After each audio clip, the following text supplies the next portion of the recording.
Welcome to Beyond Your Job, the podcast where we talk about work, life, balance, and everything in between. I'm your host, Iris Clapper, a former attorney and writer with a master's degree in industrial and organizational psychology. I'm also a certified professional coach and consultant. So while that's a mouthful, the takeaway is that I'm fascinated by the psychology of work and its impact on how we live. This podcast was born from something I kept seeing in my clients, in my friends, and definitely in myself. You can be thriving in your career, but if you're burning out, it doesn't just stay at work. It permeates home life, marriage, relationships, and of course your emotional and physical well-being. During each episode, I sit down with professionals from diverse industries to gain insight, inspiration, and a few laughs while having honest, thoughtful conversations where everything is fair game as long as they're up for it. Joining us today is Jodi Eisner, actually back by very popular demand. She is a wildly successful home organizer. She owns Method to the Madness, and she used to be a social worker dealing mainly with addictions, and she has parlayed that into a business where she truly understands what's going on in your house, and dare I say your head, and helps you rework all of that to make life a little bit easier. So Jodi, thank you so much for being with me today. So happy to be back. It's mid-August. People are starting to think about back to school. So let's talk about how to get back to school without losing your mind.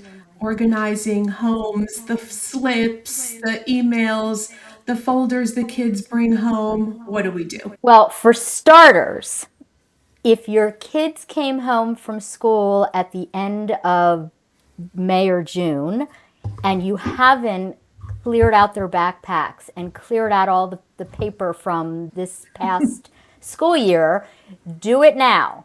Do not wait until the school starts. Do not wait until the school year starts when you're overwhelmed with everything coming in.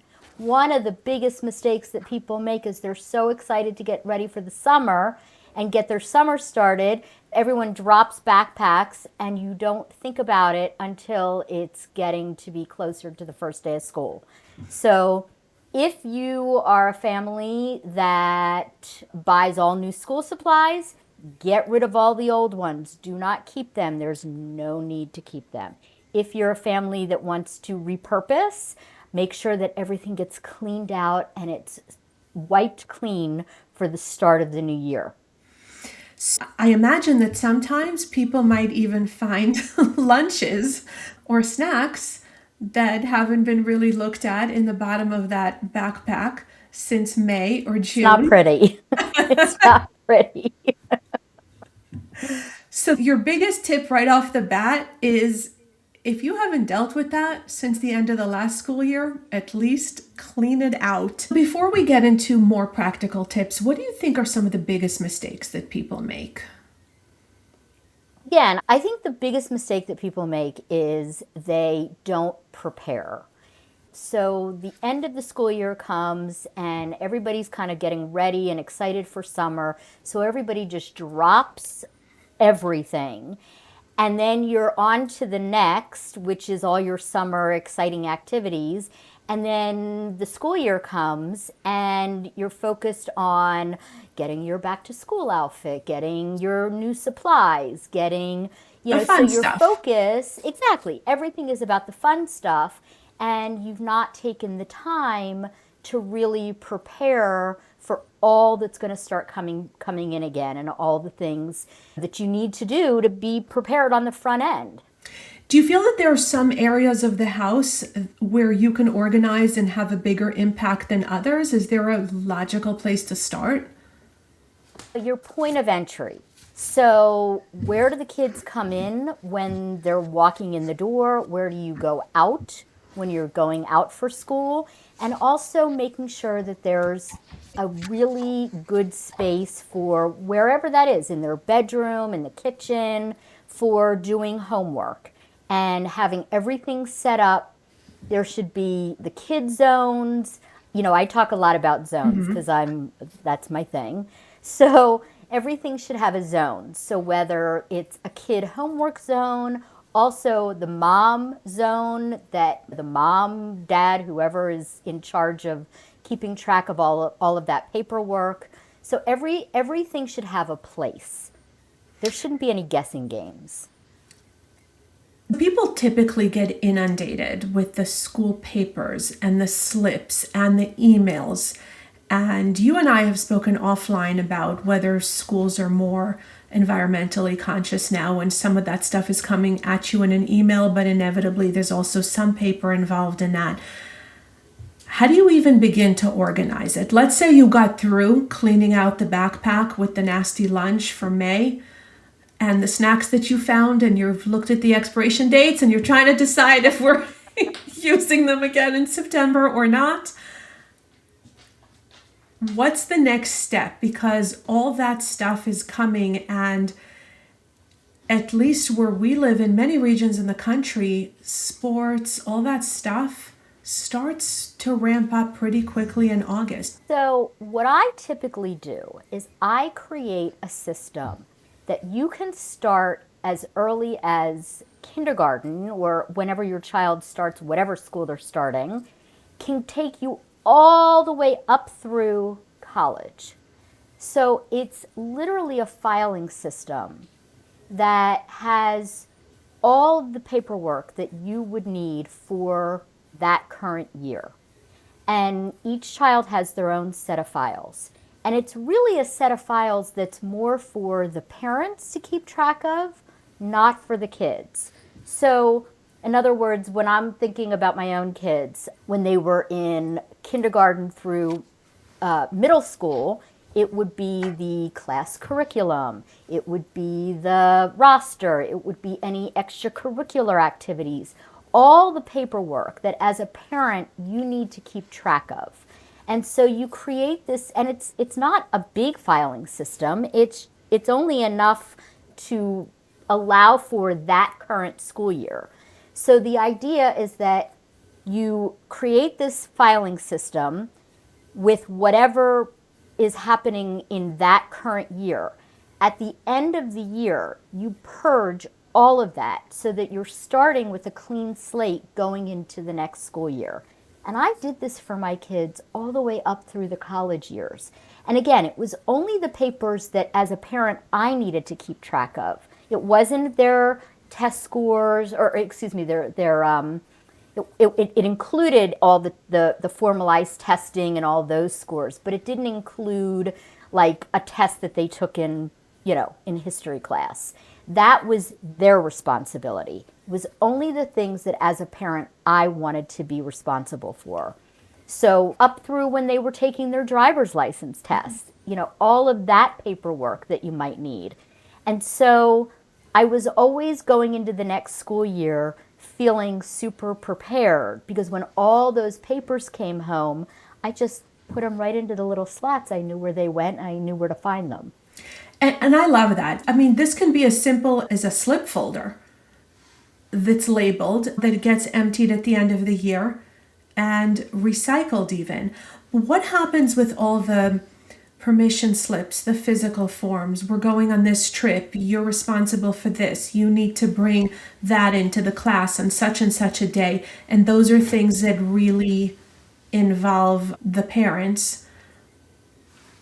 So unless you're going to do it right away and put it in their backpack for the next day, how do you not lose track? So there is that element. What I did and what I encourage my clients to do is create a routine.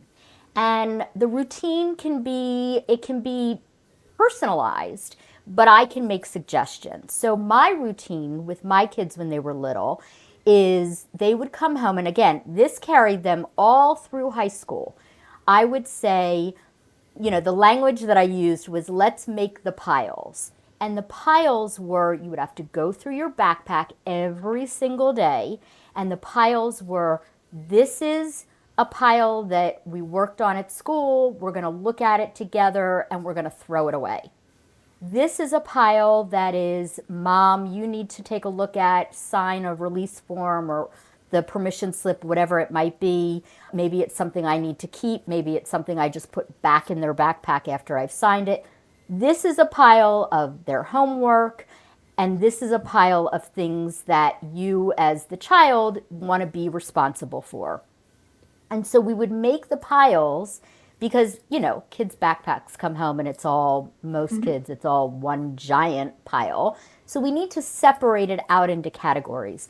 I encourage the parents not to do that themselves, but to help the kids make those decisions for themselves. Everything about organization isn't just about a parent watching over and doing it for the children, but that the kids really learn this skill on their own. They really need to learn, hey, this is a piece of paper that I want to hang on to because I'm going to need this for the midterm.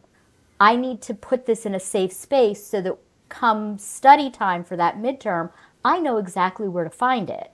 So we want to teach our kids these skills. We don't want to just take their backpack, go through it on our own, which we all know is a lot easier to do. It's a lot easier to just do it yourself. It is. It's always easier as a parent just to do it yourself. But the idea is that you want to teach this skill. The other skill that we're teaching kids is we want to teach them how to let go of some things. They don't need to keep every piece of paper that they worked hard on. We know that you worked hard on this because you got an A on the test. So we don't need to keep all that paperwork just because. So what about the resistant kid? If you have the kid that says, I worked really hard on that and I got the A, so actually I do want to keep it.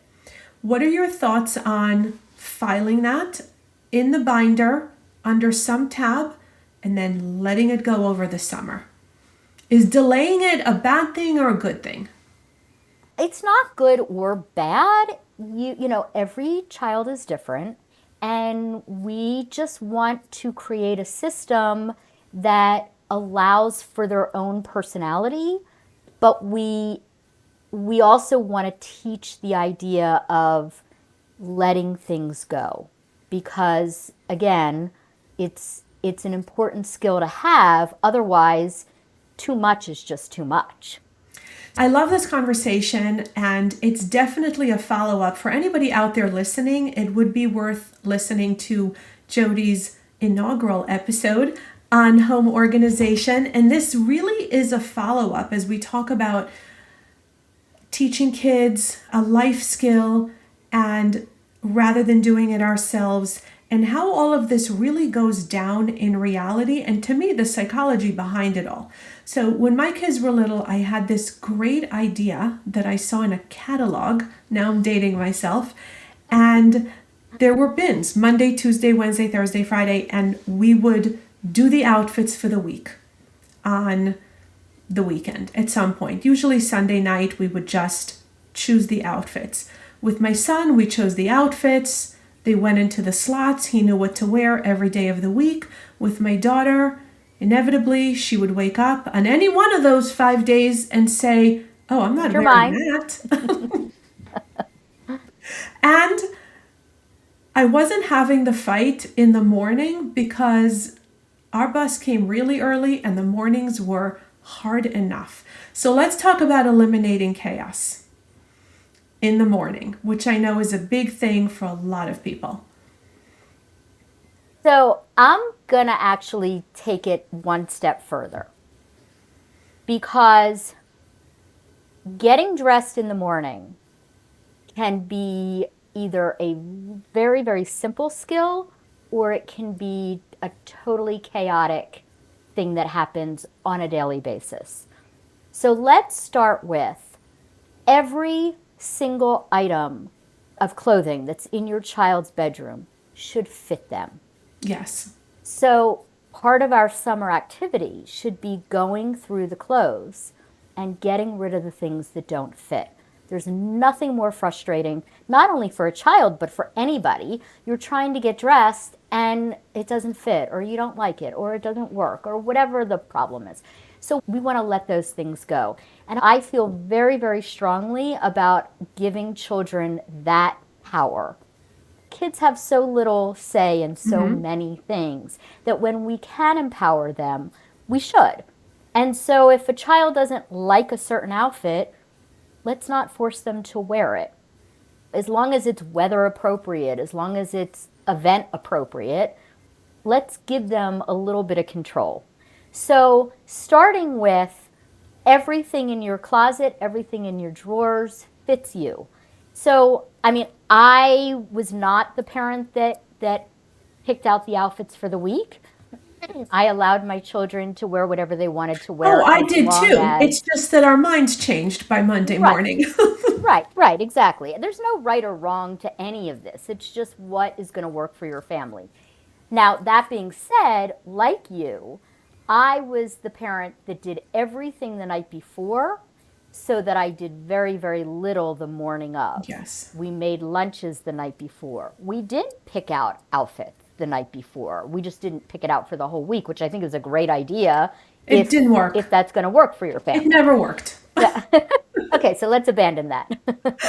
But picking out the outfit the night before, making the lunches the night before. That was the other thing. I included my kids. I would say to them, go grab 2 snacks for your lunch while I'm making the sandwich. So again, I wanted to empower them. I wanted to teach them the skill. And so in the morning, it was just a well-oiled machine. We knew the clothes you were going to be wearing. We knew the lunches were ready to go. We knew the backpacks were ready to go. We knew where they were. And so it was just a very well-oiled machine. There wasn't this chaos. And again, that includes all the extracurricular activities. Where are the ballet uniforms? Where are the hockey gear? All the things. And having the zones so that the kids know where those drop-off zones are and where those pickup zones are. When it comes to sporting equipment, it obviously needs to be laundered and ready for the next day. So the kids, their responsibility and their part in that is knowing where to put those things that need to be laundered. Mom, dad, steps in, does their part, and it's ready for the next day. So everybody needs to know what their job is. Everybody needs to be on the same page so that you're all kind of working towards the same goal. And, hopefully it doesn't have to be a yelling, screaming. Everybody just can do kind of what they need to be doing when they need to be doing it. This really takes me back. I mean, my kids are both in their mid to upper 20s now. And when I think about all of that, a lot falls on the parents because it is so much easier to just empty that backpack, make the lunch the night before, do everything, stick it in the fridge. You know what you made, pull it out, put it back in there, give some clothing options.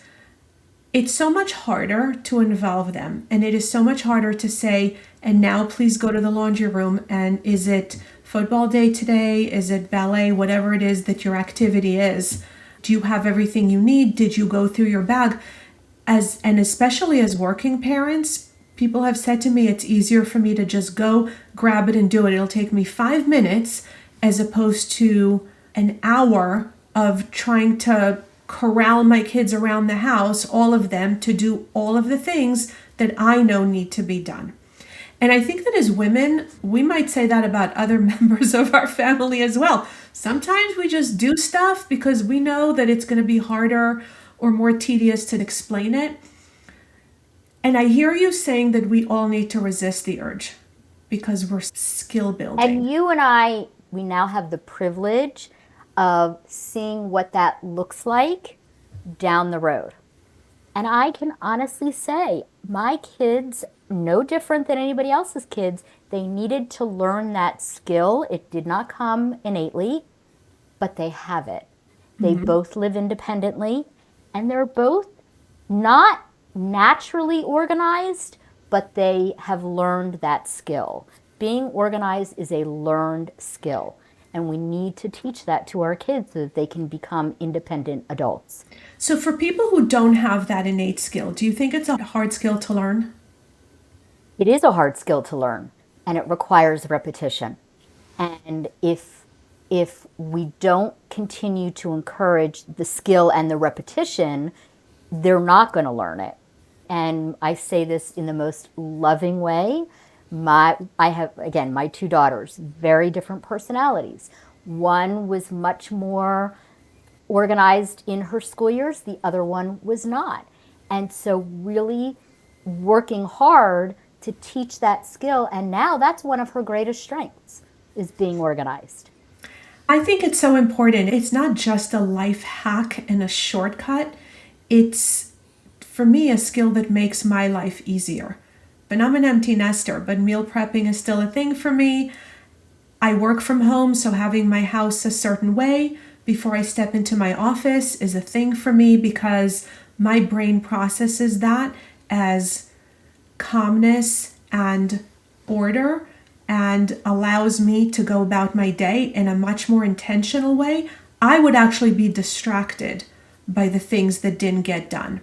And I know that other people will say, adding all those things that you do just add chaos to my life. If I also have to think about quickly prepping vegetables at 8 a.m., it's chaos. So everyone is different. Everybody has to do what works for them. What about your clients that are not resistant because they're your clients? They called you, but they're a family of 4 or 5 or 6. They have a lot of moving parts and they don't have the skill. And it's now the summer and you need to set that into motion for them. I think the biggest gap is mom typically comes up with a plan and mom is trying to put that plan in place. The piece that's missing is that she hasn't informed everybody else in the household what that plan is. And so it seems so obvious, and yet I see it over and over and over again. If every single person knows what the expectation is and knows what the plan is, the kids are not, where's my sneaker? Where's my homework assignment? No, we sit down, we create our zones, we talk about what the expectations are, we are repetitive in those expectations, we are teaching that skill all along. You kind of have to create this like broken record of this is the routine, this is what we're going to do, we're all going to be on the same page. And it's amazing when the backpacks in the morning, they're cleaned out, they're ready to go, their homework is in there. If you're driving your kids to school, they're taking the bus, your husband's taking them to school, everybody knows where the backpacks are. They're ready to go. Get the lunch, get the backpack, and you're ready to go. So there's not that last minute panic. But again, I can't stress enough the importance of walking through with the entire family. This is how we're going to do this. And then it gives everyone the opportunity to say, well, that's not going to work for me. Okay, what would be a better solution for you? What's a better idea? And then everybody has their say in the game and everybody can be on the same page. So you have the zones and you have the systems and you have the file for each kid. And you're incorporating the kids into whatever the parental plan is. What about the people who are just going to say to you, Jodi, I don't have time for that. Coming home from work at 7 o'clock at night, there's chaos, there's laundry, there's no dinner. My partner and I are just spent. And if I have to spend another hour teaching them, talking them through it, going through this system instead of spending quality time together as a family, I can't do it. I mean, my answer with my background in psychology would be, you're wasting way more energy on all that other stuff than just doing it and getting into the routine and having some wins. But what's your answer to that? Very similar to that. Put your effort in on the front end and you will reap the benefits tenfold on the back end. So take the time to put a system in place. Take the time to go through all the clothes. Take the time to purge all the papers.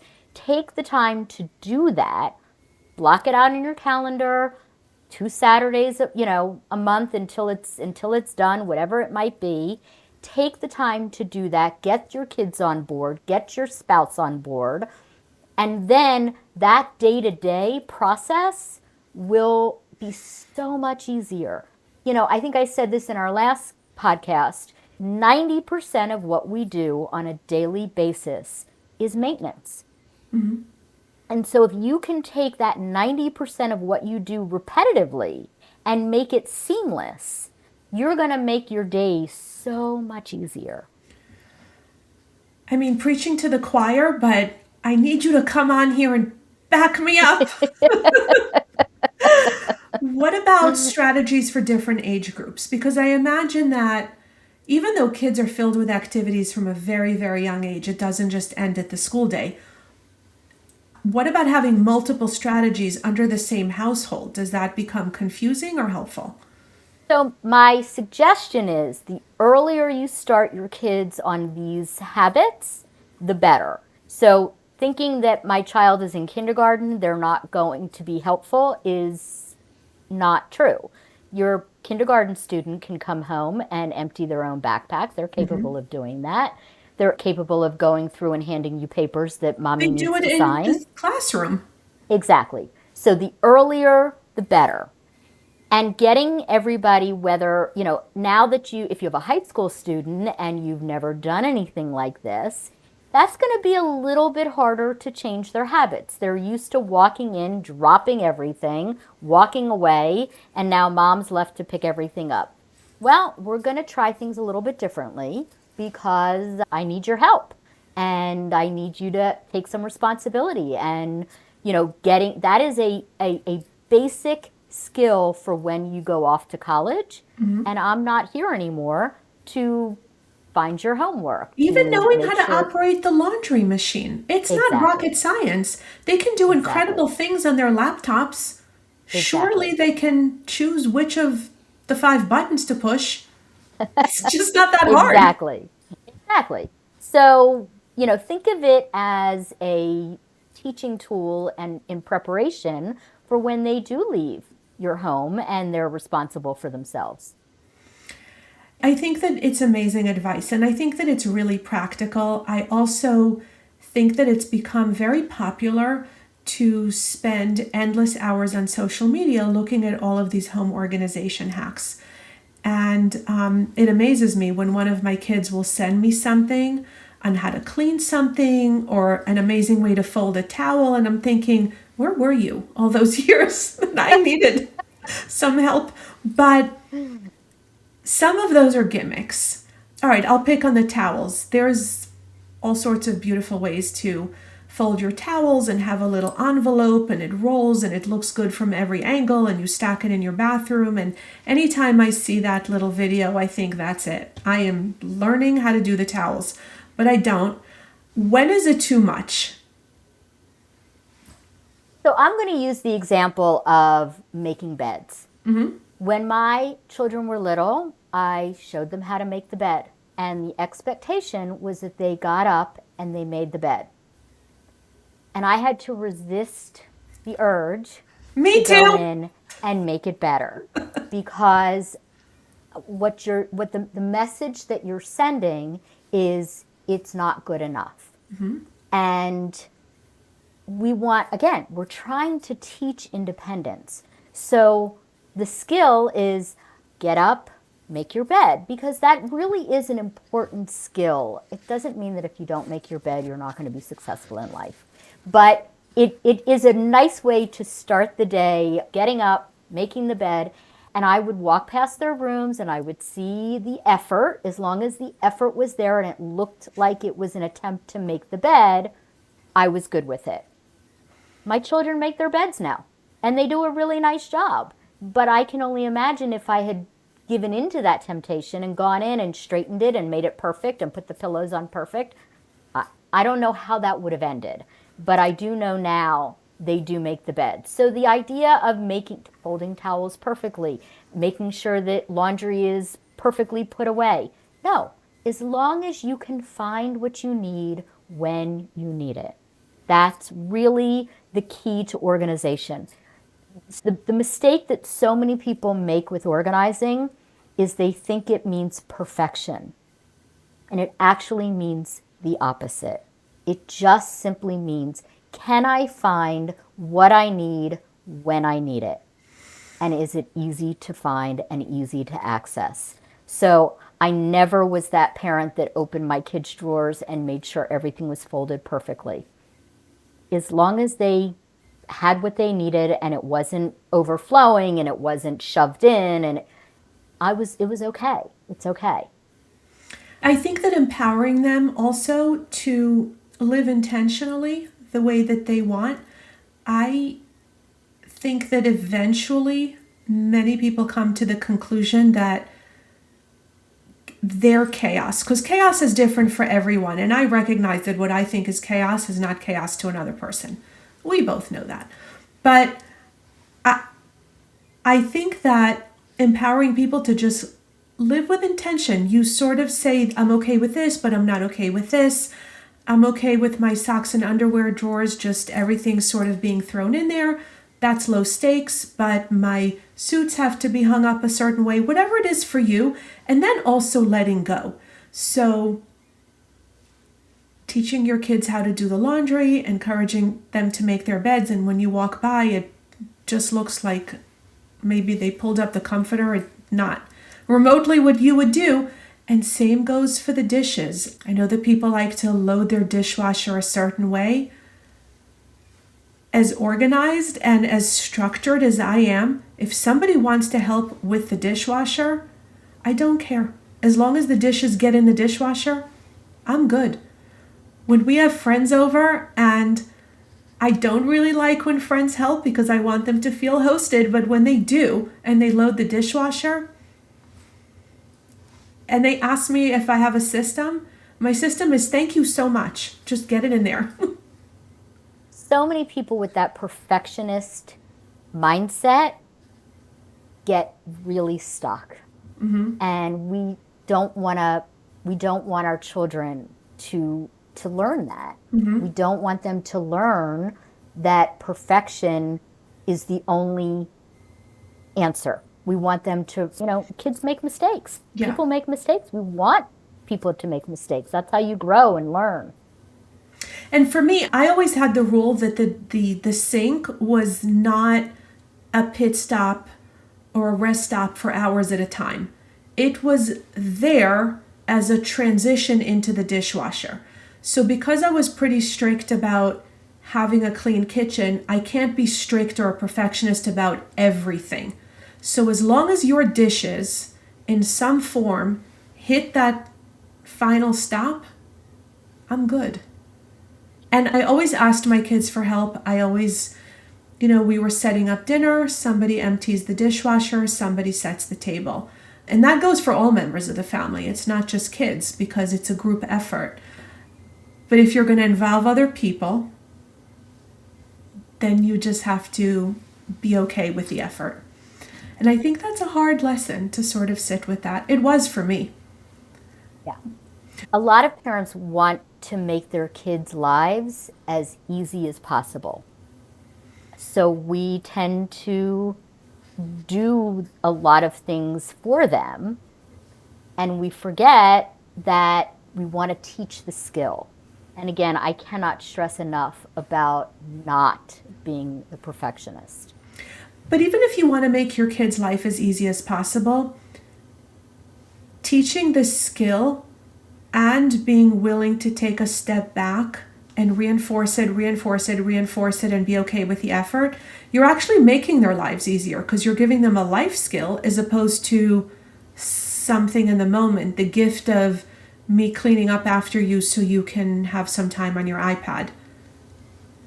It's more lasting. We also want to teach our kids the responsibility of keeping track of their own things.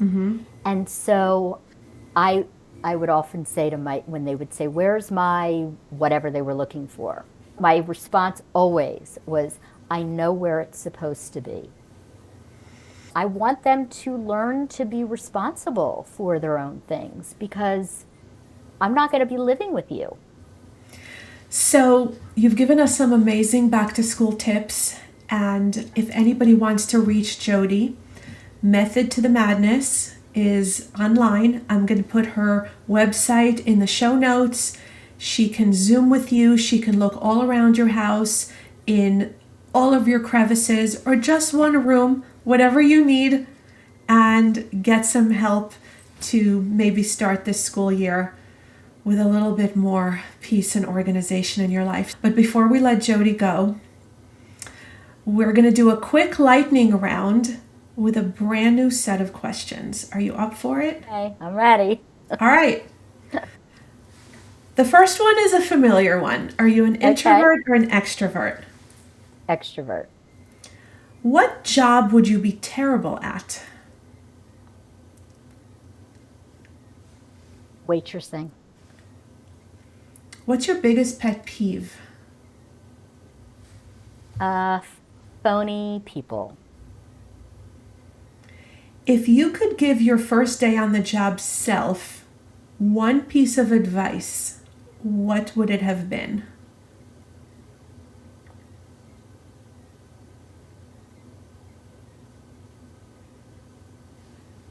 Just be warm and open, and people will want to be around you.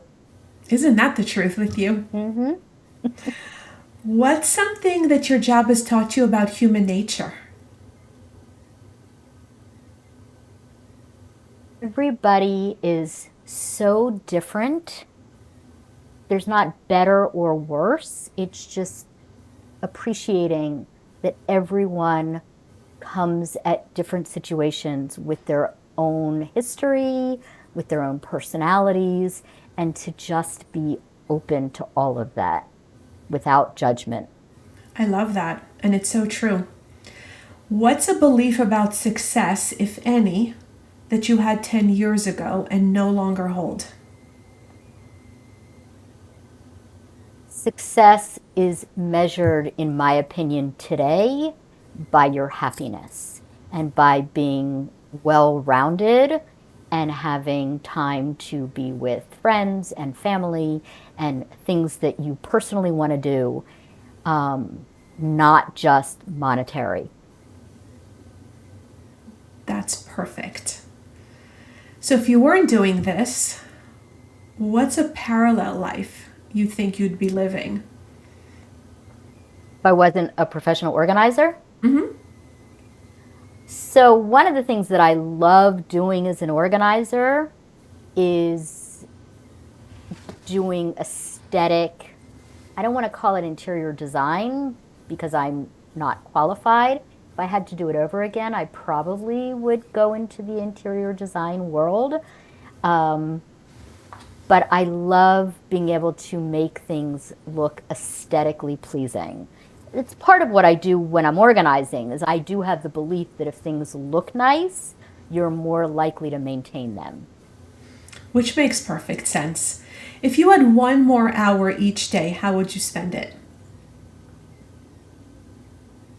Well, I don't know. I probably would sit that extra hour on the couch with my dog. Great. What's one thing you hope people will remember about you?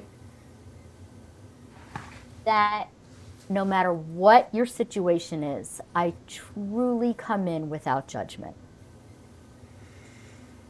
And I know that. And finally, is there anything you want to ask me? So, yeah, how hard was it to let go of letting your kids not be so perfect and letting them just kind of find their way in their own way? So my kids are far from perfect. I don't actually know any perfect kids. I think, first of all, it was hard because I do naturally have some systems for organizing, but I think it's also how my brain works. So I don't superimpose these things on myself. It's easier for me to go through my routine and just do it a certain way than for me to not do it. So it is hard. It was hard for me to walk by someone's room and see stuff on the floor, and our deal was you need to clean it by the weekend or once a week or once every other week we went to, whatever it was. And Sometimes I had to shut the door so I didn't see it every time I was walking by. Wasn't easy. But my kids are organized and living under their own roofs with a very clean household, so I can't complain. You did something right. It wasn't easy. Anyone who knows me knows it was not easy, but I think it's worth it. I think the answer is it's worth the effort, and I think that's what you're saying as well. So thank you for doing all of that. And again, Jodi's website will be in the show notes. Call her, call her, call her. And that's a wrap. If you like this episode, please subscribe, give a 5-star rating, and share the love. You can always reach out to me through my website, eriseclappercoachingandconsulting.com.